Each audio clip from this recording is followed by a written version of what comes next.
խմբակցության ղեկավար պարոն Հայկ Մամիջանյանի հետ, խնդրեմ պարոն Մամիջանյան կանգնեք։ Պարոն Մամիջանյան, կանխատեսելի սցենարով տեղի ունեցող այս պրոցեսներին ինչ գնահատական կտակ եւ արդեն հայտնի է դարձել, որ կոնկրետ հաղորդման հիման վրա է ամսի 10-ի հաղորդման հետ կապված է այս պրոցեսը մեկնարկել, ձեր դիտարկումները խնդրեմ։ Նախ ինչ դիտարկումներ, սա Փաշինյանի ժողովրդավարությունը, որ Փաշինյանի ժողովրդավարությունը այսպիսի տեսք ունի։ Եկեք արձանագրումներով հատ-առհատ դնենք։ Ակնհայտ է, որ Փաշինյանի այդ իստերիկան, այդ գիշերային ստատուսները եւ այլն, հետո իր իբր արձագանքը նախագահ Սարգսյանի կառույցին, ակնհայտ էր, որ պիտի փորձեն ինչ-որ մի կերպ ուժայինները օգտագործելով տղաների գործունեությունը կասեցնել, ինչ արվեց։ Սովորաբար իրանք շարժվում են հետևյալ տարբերակով, գտնում են ինչ-որ ՀԿ-ՄԿ եւ այլն իբր քաղաքասարակություն, իրաց միջոցով են ներկայացնում հաղորդումներ։ Այս անգամ նույնիսկ չեն էլ թաքցնում, Ալեն Սիմոնյանն է հաղորդում ներկայացնում։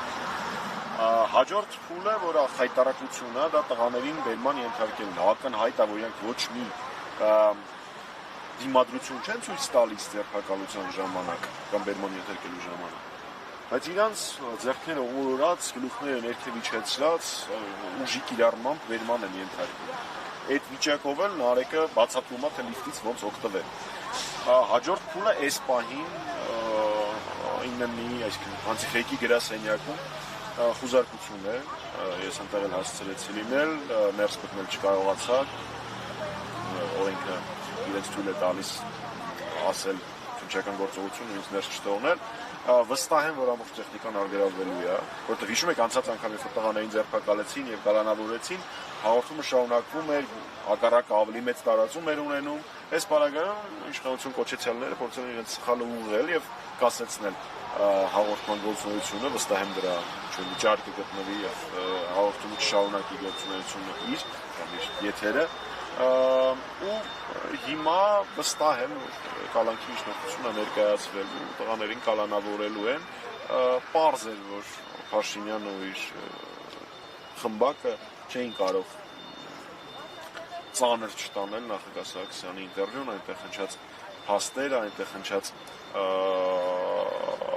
հարցադրումները կարևորագույն ներքաղաքական եւ պետք է բոլոր տարբերակներով փորձեին լրացնել։ Հա, դե տեսանելի էր, ոչ միայն ճեպազրություն արդեն մի քիչ էլ հետեկած էր, այսպես ասած։ Դա տեսանելի էր շաբաթ օրվա իր գրառումների իստերիկայով։ Պարոն Մամիջանյան, կոնկրետ անձի հետ կապված, որը հաղորդում է տվել, մենք հիշում ենք հայտնի դրվագը, որ հայրենադարձ քաղաքացու դեմքին էր կարծեք թեքել, ինչ-որ գործողություններ դրան չէին հաջորդել,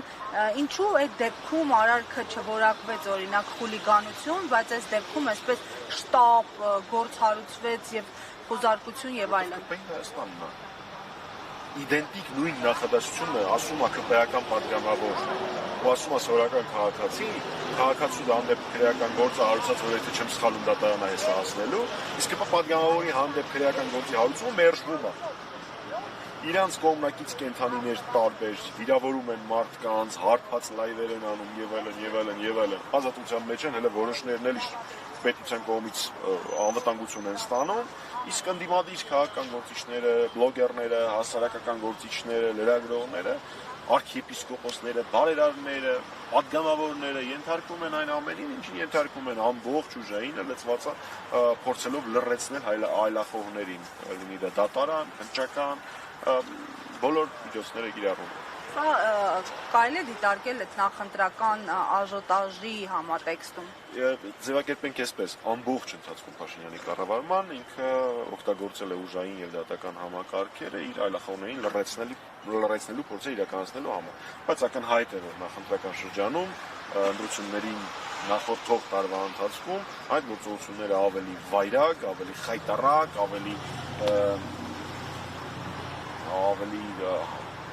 անընդունելի, ավելի բռնատիրական են դառնալու, ինչի եւ մենք տեսնում ենք հաճախականությունը ձերբակալությունների, ցինիզմը, որով այդ ամեն ինչը կարվում եւ ստեղծվում է, ինքը ուրիշ ձև չգիտի։ Պարոն Մամիկյանյան, իդեպ առավոտից շարունակվելու է նաև հոգևորականների հարցաքննությունը Մազմանյան հասցեում գտնվող քննչական կոմիտեի վարչությունում, այս առնչությամբ ձեր ուժը պարբերաբար հայտարարություններով դիրքորոշմամբ է հանդես գալիս, հանգուցալուծումը դուք ինչպես եք տեսնում, ինչու այնպես ստացվեց, որ պետությունը շարունակում է միջամտել եկեղեցու գործերին, բայց այս ամենը խորը հավատացյալի առերևույթ դիմակին էր։ Չէ, դե սրիկայական ասածներ ես չեմ մեկնաբանելու, ինքը եկեղեցու դեմ արշավացից էլ եկեղեցում պայքար պատերազմ հայտարարել, ուղղակի ակնհայտ է էլի ուժային համամասնությունը եկեղեցին դրանից միայն ավելի կուռա դառնալու, իսկ Փաշինյանը դրանից միայն տուժելու է, այսպես ձևակերպեմ, ոչ մեկ չի կարող մեր առաքելական սուրբ եկեղեցում պատերազմ հայտարարել եւ հաջողության հասնել, դա անհնար է, դրանից եկեղեցին միայն ուժեղանալու է։ Այն ամեն ինչ անում է Փաշինյանը, նույնպես մտնում է այլախոհներին լրացնելու փորձերի մեջ, ու պարզապես ինքը աշխատում է բոլոր հարթություններում, արժեքաբանական, ազգային,